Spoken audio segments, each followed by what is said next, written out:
The docking clamps locked into place with a low mechanical thud, and silence followed. Not the kind of silence that comes from peace, but the thick, pressurized hush of space, a silence that settled into the bones. Commander Elias Voss inhaled deeply, his suit filtering the recycled air of the Interstellar Research Station hovering above the blue gas giant they called Juna. The view outside the observation panels was mesmerizing, swirling storms of cobalt and amethyst dragging across the planet's surface like great painter's strokes. But Elias had no time for awe. He was here for a reason. The corridor beyond the airlock pulsed with a soft blue glow, lights embedded in the steel panels adjusting to his presence. The interior of the station was surprisingly warm, not in temperature but in design. Sleek curves, rounded walls, architecture that had no clear beginning or end. Organic. Alien. Welcome, human Elias. A voice echoed, soft as silk yet without source. Follow the path. The test is prepared. He had read about the Station Theorem, a place where beings from across galaxies came to solve puzzles designed by the enigmatic alien, known only as Professor Yenzo. No one knew what species Yenzo belonged to, or even if the title Professor accurately translated.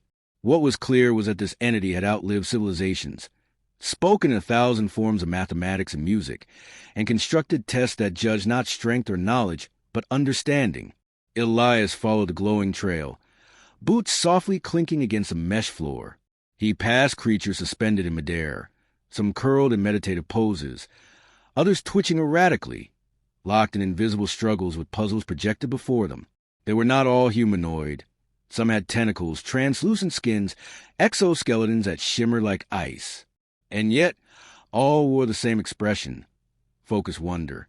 His destination was a large chamber with transparent walls, beyond which stars blazed quietly in their distant fury. In the center, suspended between two thin rings of light, hovered a shimmering sphere. It wasn't solid. Its surface was in constant motion, rippling like liquid glass, orbiting smaller cubes and glowing filaments inside. It pulsed softly, a heartbeat of knowledge. Yenzo floated nearby, motionless but watching. Its form was thin, skeletal, with two long limbs and crown of orbs circling its head. It wore no suit, no translator. A faint ring of light surrounded it like a halo.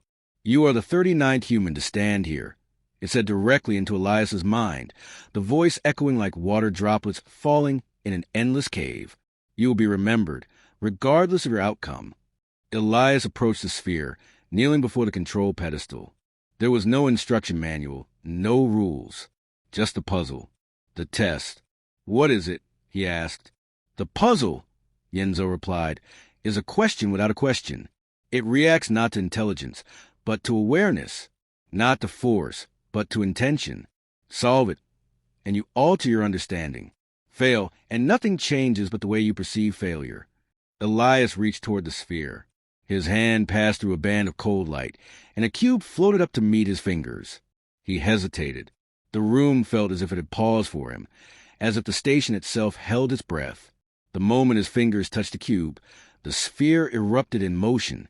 It spun rapidly, rings aligning, internal shapes shifting in a rhythmic dance. Elias instinctively grabbed a second piece, and the orb pulsed, casting an illusion of depth that drew his senses inward. Gravity changed.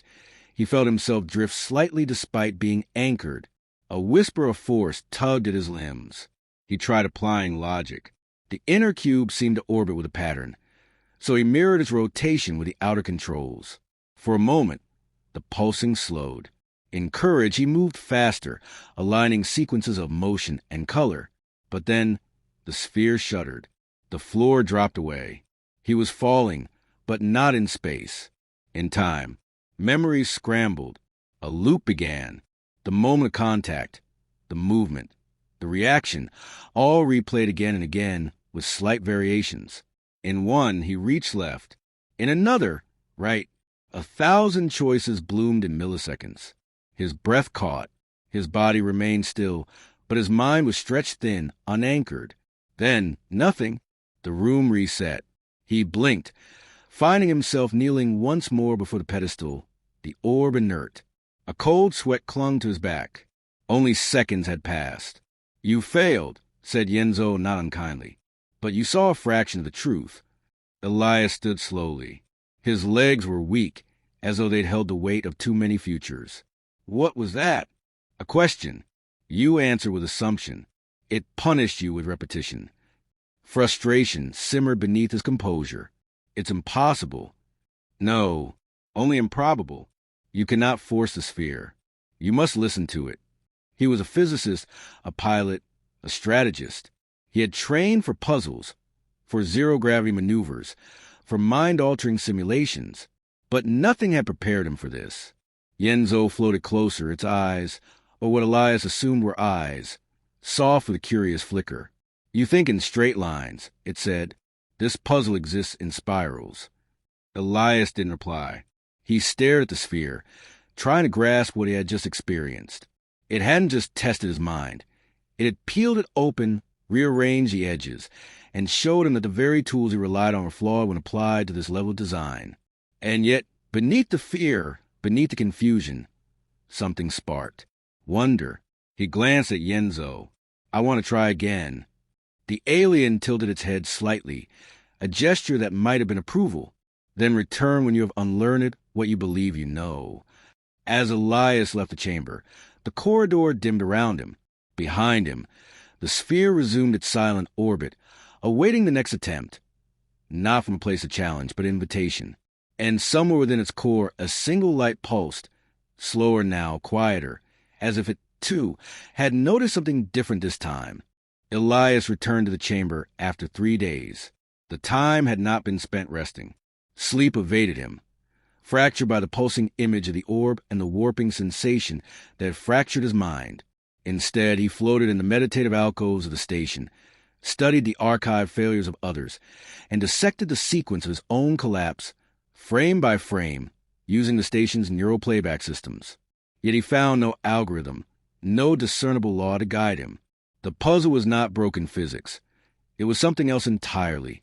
Outside the main chamber, he encountered others, beings of skin, shell, and light, who moved like thoughts rather than bodies. They did not speak with mouths, nor did they blink. Some pulsed gently in color, as if language was a rhythm, not a form. Elias observed. One creature hovered upside down, a halo of soft pink surrounding it. Another clicked its chitinous limbs in sequences that repeated like a chant. None of them had solved the puzzle. All of them remained. The station itself encouraged this behavior, offering no timetable, no progression, only the silent presence of the challenge. Failure is not punished here, one of the beings told him through a shared holographic field. But ignorance repeats until it is recognized. The voice belonged to a being named Viral, a tall, ribbon-thin alien whose translucent body revealed an inner constellation of shifting lights. Viral had been trying for years. Decades, perhaps. Time was fluid on the station. Elias was beginning to feel that too. You believe the puzzle is mechanical, Viral said, coiling gently in the air. It is not. It is intention-made structure. You must feel its movement within yourself. Elias wanted to argue, to assert that everything had a system, a logic, but part of him hesitated. The sphere had responded to his motion, not his thoughts, to the way he moved, not the correctness of his strategy.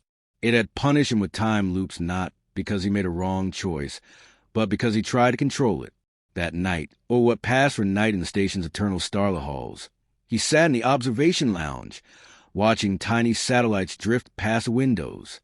He began to notice how their movements were never truly linear. Everything spun, from electrons to galaxies. Even the station subtly rotated, giving the illusion of stability. Elias closed his eyes and imagined himself as a point within a spiral. When he entered the puzzle chamber again, Yenzo awaited him. Its body was less rigid than before, more fluid in posture, as if mirroring Elias's own internal shift. You are different, it said. You do not yet understand, but you have begun to stop misunderstanding. Elias didn't speak. He floated forward, letting go of his practice steps and angles. His body rotated slowly, deliberately, not in orb around the puzzle, but in communion with it. As he spun, the orb reacted. Its central axis tilted. The internal filaments danced in a new rhythm. He didn't reach out this time. He moved, He became part of the puzzle's motion. The chamber dimmed around him. Pressure vanished. The station's artificial gravity thinned into absence. He rotated slowly, arms extended, breath steady. The orb began to match his rhythm. He could feel the space between them narrowing, not physically, but energetically, a shared frequency emerging. Then a sound, a soft hum, vibrated in his chest. The cube from before reemerged from the center of the sphere and gently floated to him. He didn't grasp it. He let it brush against his fingertips. No resistance, no demand, just connection. The puzzle shifted again. Something opened, internally, visually, conceptually. He couldn't tell. He just knew. The glowing lines inside the sphere rearranged, forming a pattern he recognized from his studies. The Fibonacci spiral, but in 4 dimensions. Time bent slightly again. Not a loop, a stretch. Yenzo watched with no reaction. But Elias sensed approval, not as an emotion, but a resonance. His body was beginning to tire, the spinning having taxed his internal equilibrium. But he dared not stop. He felt close, not to solving the puzzle. That was too human a term. He felt close to understanding it. He noticed that the orb dimmed slightly whenever his thoughts shifted toward triumph. It brightened when he was silent, empty. Awareness seemed to be the key, not ego. He let go, and the puzzle expanded. Not physically, but suddenly he could see more, feel more. It wasn't just a structure of rings and orbits. It was alive in some strange, non-organic way. It responded to balance, to harmony, to humility. Then it halted. The orb froze mid-spin, its glow softening to a steady blue. Elias exhaled. "You have passed the first veil," Yenzo said, drifting forward. Few reach this point. Fewer still understand why it matters. Elias floated downward, his body aching in ways that had nothing to do with muscle. He had felt something fundamental shift, like tectonic plates beneath his consciousness. "What now?" he asked. "Now you forget again. The next veil cannot be approached with memory. It must be approached with transformation." Elias frowned. "You're saying I need to unlearn what I just learned?" "No," Yenzo said. "You must become the thing that understands it innately. Learning is for minds. This puzzle is for awareness." Elias sat in the center of the chamber, eyes closed. Around him, the puzzle quietly pulsed, no longer inert, no longer waiting. The station rotated slowly, stars gliding by like drifting embers in the void. He thought of Earth, not with longing, but with a kind of amused attachment.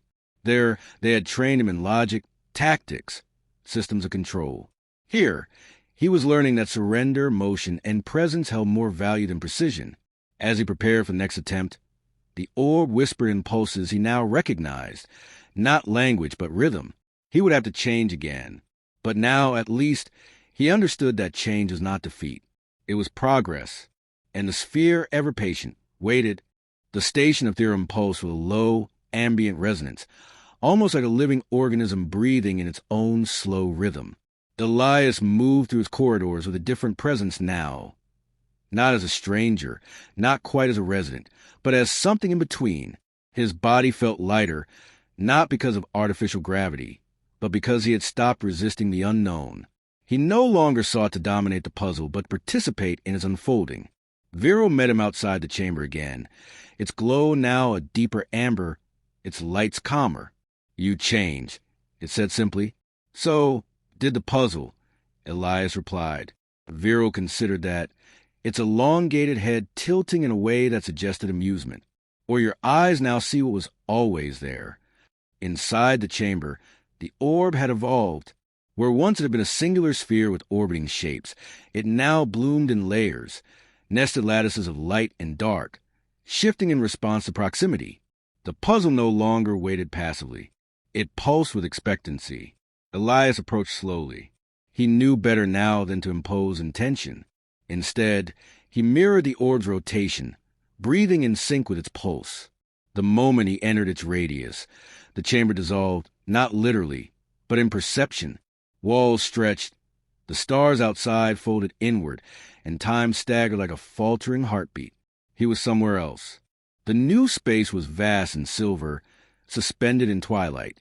Floating glyphs, equations and symbols beyond his comprehension, spiraled around him. The orb now floated larger, separated into 3 concentric layers, each rotating independently. Between them hovered fragments of light and shadow, each one beckoning but elusive. Yenzo's voice echoed from nowhere and everywhere at once. This is the second veil. Fewer than 10 have entered, none of your species. Elias drifted forward, his breath shallow. The room, if it could be called that, responded to his thoughts now, not the surface ones, but the deeper emotional undercurrents. A doubt formed, and the outer layer of the orb darkened, a sliver of confidence, and it illuminated a path. He realized suddenly this part of the puzzle was alive with intent. It wasn't just a test. It was a mirror. He recalled moments from Earth, the fear during his first orbital drop, the pride after completing zero-gravity simulations, the helpless rage when his brother had vanished during an early colony expedition. Each memory flickered around the orb, tugging at its layers, warping them. The conflict was no longer about understanding the orb. It was about understanding himself in relation to it. And the orb responded. It fractured. The inner core split open, revealing a tiny, glowing sphere surrounded by a thin spiral of silver dust. Elias reached toward it, and suddenly he was a child again, standing on the deck of his father's freighter, watching Juna's massive ring swirl through a viewport. His father, stern but kind, was explaining the orbital mechanics of debris fields. Everything that spins survives, he'd said. Everything that fights it breaks apart. Elias blinked. He was back in the chamber. No time had passed, but his chest ached. That memory had been real, vivid, perfect. The orb hovered closer now, inviting. The tiny inner sphere, he understood instinctively, was the key, but it required something of him. Sacrifice. He had to relinquish control entirely. He closed his eyes. Let go. He did not grasp. He did not manipulate. He allowed. The inner sphere entered him. It didn't penetrate his body. Exactly. It nested inside something deeper, consciousness, identity. It wasn't invasive. It was him, and yet not. A resonance. And then the chamber vanished entirely. He stood in a field of soft energy, surrounded by countless other orbs, each one pulsing in its own rhythm, each one connected to presence. Some flickered weakly, others blazed with intensity. He understood now. These were not just puzzles. They were consciousness seeds, reflections of those who had tried, who had reached this stage, who had offered themselves in the pursuit of understanding. The orbs didn't store information. They stored transformation. He looked at his own, bright, unstable, spinning faster than the others. He could feel his own contradictions within it, the tension between logic and surrender, between mastery and humility. Yenzo's voice returned, softer this time.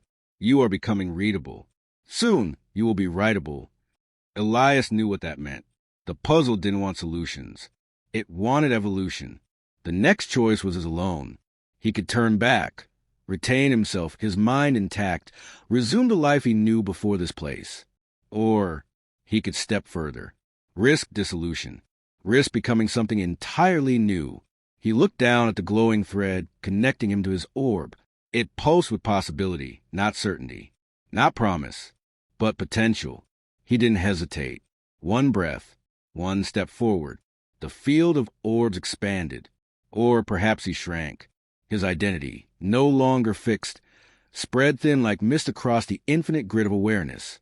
And the station of Theorem waited silently for what he would choose to become. There was no floor beneath him now, no ceiling above, no air to breathe, yet he did not suffocate. Elias existed in a state of suspension, bodiless, timeless, aware in ways no language could quantify. He had stepped beyond the confines of self and entered the final veil, the last threshold of Yenzo's puzzle. It was no longer about control or understanding or even transformation. It was about choice. And yet, he was not alone. From the emptiness emerged shapes, glimmers of thought, echoes of other minds that had reached this place. They moved like music made visible, arcs of radiant empathy, fragments of pain, splinters of sacrifice. Each was a traveler who had gone far enough to be broken down and remade, just as he had. He was among them now. A voice from within, not Yenzo's, not his own, murmured, "This is the archive of those who became more." And then came the question, not spoken, not imposed, but present. What do you bring forward? It struck him not as a demand, but as an invitation. Every step of the journey had stripped away who he thought he was. The strategist, the scientist, the commander, the man, the son. Now, the answer wasn't what he knew, but in what remained, what he chose to embody. He remembered the spin of the zero-gravity drills back on Earth, how he'd learned to stabilize his motion by surrendering to it, not resisting spin, but becoming part of it, a simple principle. But that principle now revealed itself as a universal law. Survival through resonance. Harmony through surrender. Elias summoned his orb. It responded instantly, flickering into presence, a fluid sphere of warm light spinning softly, matching his pulse. But now he saw it for what it truly was. Not a puzzle to be solved, but a mirror to be inhabited. It was his consciousness, externalized and made malleable. His beliefs, his fears, his moment of clarity and collapse, all rendered in motion and light. The orb began to shift, pulling apart into rings again. But this time, they didn't rotate mechanically. They danced to his emotions. Memory became movement. Longing became rhythm. Forgiveness twisted the outer layer, while curiosity spun the core. He could change it now, but that meant choosing what to keep. He remembered the pain he carried from his brother's disappearance, the guilt of surviving the expedition when so many hadn't. He remembered the pride of his academic achievements, the weight of expectation, the fierce need to prove something, and he let each memory pass through him like wind through reeds, not erasing them, acknowledging, releasing. One by one, the rings aligned, the orb calmed, and from its center bloomed something new, a lattice of light, a web of spirals folding in and out of one another, fractal in design but organic in feeling. It was alive, not conscious, perhaps, but capable of holding intent. The chamber, or what remained of it, reacted. A pulse radiated outward. For a moment, the entire station of Theorem trembled. Across the vast network of minds and species who had come here, who continued to try and fail and try again, something shifted. A precedent had been set. The human had not only endured the puzzle, he had imprinted upon it. Elias found himself descending, slowly, deliberately, back into his body. Gravity returned like a whisper. Mass settled back into limbs and lungs. The chamber, though physically unchanged, felt altered, less alien, as if it, too, had moved forward. Yenzo appeared from the far wall, not floating this time, but standing, taller, more defined. "You did not solve it," it said, voice resonant with something almost reverent. "You change with it. That is rarer." Elias exhaled. "Is it finished?" "No, the puzzle is never finished. It grows with each who touches it." He stood fully now, on solid floor, sweat trickling down the back of his neck, his body humming with exhaustion. And yet, he had never felt more complete. "What happens now?" he asked. Yenzo tilted its head. "You may leave, or you may stay." Elias looked at the orb, still spinning, now quieter, gentler. "If I leave, what will I become?" "Whatever you choose," Yenzo answered. "But know this, the station will remember you. The puzzle will carry your imprint, and every human who comes after you will walk a slightly easier path." That struck him harder than expected. He had always thought his journey was personal. Now he saw the truth. It was foundational. He had become a bridge, not just between human and puzzle, but between what was and what could be. "I'll return," Elias said. "Perhaps," Yenzo replied. "Or perhaps the part of you that remains already has." Elias turned toward the corridor. Viral waited there, glowing softly, and behind them, others had begun to gather. New challengers, new minds, each carrying within their own spirals, their own spinning truths. As he stepped forward, the lights of the chamber dimmed once more. And somewhere deep in the orb's core, a spiral spun gently on, a trace of Elias's rhythm echoing into infinity.